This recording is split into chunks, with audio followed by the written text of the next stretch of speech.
Troisième vidéo sur notre chapitre de l'histoire égyptienne. Un chapitre construit avec 3 objets archéologiques.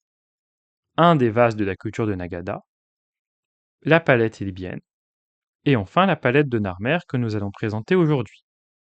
C'est un objet en roche dure, qui est conservé au musée du Caire, la capitale de l'Égypte. C'est l'un des objets archéologiques les plus précieux que nous avons du IVe siècle égyptien. On ne sait pas exactement quand est-ce qu'il a été produit, entre 3200 et 3100 avant Jésus-Christ. On ne connaît pas non plus l'artiste, s'il y en a un ou plusieurs. Comme la palette libyenne, c'est un objet qui permettait de préparer le maquillage pour les paupières. Comme cette palette n'est pas cassée, on identifie ici, au milieu, l'espace rond qui était prévu pour écraser les matériaux pour préparer le maquillage. En plus de pouvoir préparer du maquillage, c'est un objet qui raconte une histoire, une histoire assez complexe. Pour cela, l'objet, que ce soit sa face avant, son recto, et sa face arrière, son verso, c'est un seul objet avec 2 côtés. Il est divisé en différentes parties pour raconter les différentes histoires de l'étape. En haut, il y a la présentation du personnage. En 2, la scène principale. En 3, une scène secondaire. En 4, la victoire, et en 5, la conclusion. Présentons ces différents éléments. Mais pour cela, il faut revenir à la carte de l'Égypte. L'Égypte, pendant toute sa période ancienne, est divisée en 2 régions principales, une Haute-Égypte et une Basse-Égypte. Il faut se rappeler que le Nil vient du sud des montagnes africaines et descend petit à petit vers la mer. L'altitude est donc plus basse ici et plus haute ici. Les 2 régions s'appellent donc la Haute-Égypte, approximativement par ici, il n'y a pas encore de limite précise, puis la Basse-Égypte, vers le sud. Le but des rois en Égypte est de contrôler bien sûr tout le territoire, la basse et la haute. La palette de Darmer raconte l'histoire d'un roi qui vient de Haute-Égypte et qui combat le roi de la Basse-Égypte et qui va gagner et unir les 2 territoires sous son pouvoir. La palette commence avec la présentation du personnage principal. Son nom est écrit avec 2 hiéroglyphes. Un hiéroglyphe poisson-chat, le poisson-chat se dit nar, et un hiéroglyphe objet de sculpteur, qui se dit mer. Ensemble, on lit donc Nar-mer, c'est le nom du roi, Narmer. On sait que c'est un roi parce que son nom n'est pas écrit au hasard n'importe où sur la pierre. Il est écrit dans cet objet rectangulaire qui représente, vu du ciel, un palais royal, Sekhet. Le roi met son nom, fait mettre son nom dans le palais pour montrer que c'est lui qui occupe le palais, qui est donc le roi. Des 2 côtés, on retrouve une vache avec des longues cornes retroussées et un visage humain. C'est la déesse vache, Hathor. C'est la mère symbolique du roi Narmer. Les rois égyptiens de cette époque revendiquaient une origine divine avec des dieux animaux. Passons à la scène principale, où on retrouve le personnage dont je viens de donner le nom, Narmer. Peut-être on peut commencer par repérer cet objet ici, une queue de taureau, puisque Narmer se revendique être le fils de la déesse vache. On reconnaît aussi sa couronne, c'est le souverain de la Haute-Égypte, il porte cette haute couronne blanche. Il est représenté avec les codes égyptiens, le visage de profil, l'œil de face, le buste de face, les hanches de face, les jambes et les pieds de profil. Le but est de montrer, selon les artistes égyptiens, la meilleure partie de chaque membre du corps pour faire un portrait parfait. Le but, c'est pas de faire un portrait réaliste, mais un portrait idéal. Dans ce portrait idéal, on retrouve une main qui tient une massue et une autre qui attrape la tête de l'adversaire de Narmer. Il s'apprête à défaire le roi de la Basse-Égypte, son adversaire. Narmer est protégé par un dieu faucon, Horus, qui l'aide à gagner. C'est peut-être en remerciement de l'aide de Horus que cette palette a été créée pour lui offrir dans un temple. Horus, allié de Narmer, marche aussi avec ses pattes sur la tête de l'ennemi et sur cet objet qui représente le papyrus.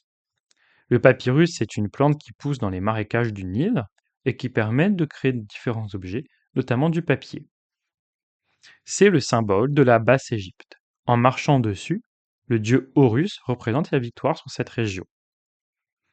Avec un bras humain, il tire par le nez le cerveau du roi adverse.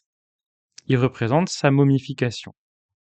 Le roi est donc mort et Narmer va pouvoir récupérer son territoire et sa couronne. Voilà ce que représente la scène numéro 2, la victoire du roi. Les scènes numéro 3, situées en bas des deux faces, représentent des scènes secondaires. Narmer, sous une forme de taureau, puisqu'il a la puissance du taureau, marche et piétine avec son sabot sur un ennemi vaincu. Il se retrouve écrasé tout en bas de la pierre. Avec ses puissantes cornes, Narmer détruit une ville, reconnaît vue du ciel une muraille cassée en deux et des maisons rectangulaires. De l'autre côté, deux ennemis sont écrasés au bout de la pierre, nus. La victoire faite, Narmer peut rentrer chez lui, victorieux. Il a changé de couronne, il a pris la couronne rouge du territoire capturé, la Basse-Égypte. L'artiste a représenté une deuxième fois son nom, Narmer. On sait donc bien que c'est une fois de plus Narmer. Dans cette marche victorieuse, il est accompagné derrière lui par un porteur de sandales. C'est un rôle très prestigieux de pouvoir tenir les sandales du roi. C'est donc pas seulement un serviteur, c'est une sorte d'officier ou de premier ministre qui aide Narmer à gouverner son grand royaume. Devant lui, un scribe, quelqu'un chargé d'écrire des hiéroglyphes, avec des encriers, l'encre pour écrire sur les papyrus. On a le nom de ces personnages. Deux hiéroglyphes sont des personnages très importants dans le royaume. Devant, 4 individus, des prêtres, portent des drapeaux.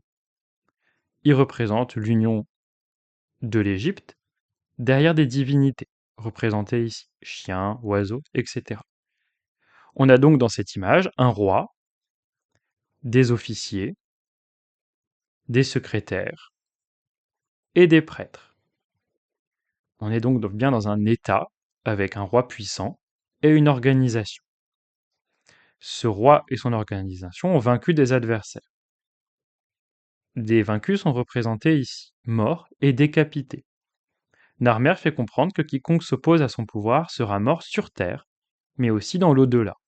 Ils sont privés de terre, de tête, et ne pourront pas être ressuscités dans un autre monde. Ici, des symboles des villes et des territoires vaincus et conquis par Narmer. Dernière scène, la conclusion. Cette fois-ci, nous avons des animaux légendaires qui n'existent pas.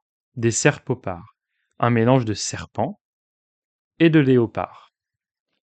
Il y en a deux, sont des créatures terrifiantes, mais elles sont tenues en laisse par des hommes du pharaon. Narmer montre qu'il est capable de contrôler les deux mondes, le monde des vivants et le monde magique, le monde des dieux. Il y en a deux, et leurs coups sont entrelacés, forment une forme parfaite, le rond. Cela représente l'union. Le pharaon contrôle toute l'Égypte, contrôle les forces du bien, les forces du mal, il contrôle le chaos. On voit aussi que le pharaon a la couronne blanche de la Haute-Égypte et de l'autre côté, la couronne rouge de la Basse-Égypte. Plus tard, les pharaons porteront cette couronne qui mélange les deux premières couronnes, car le pharaon est celui qui règne sur la Haute et la Basse-Égypte. C'était donc l'une des premières représentations de ces couronnes.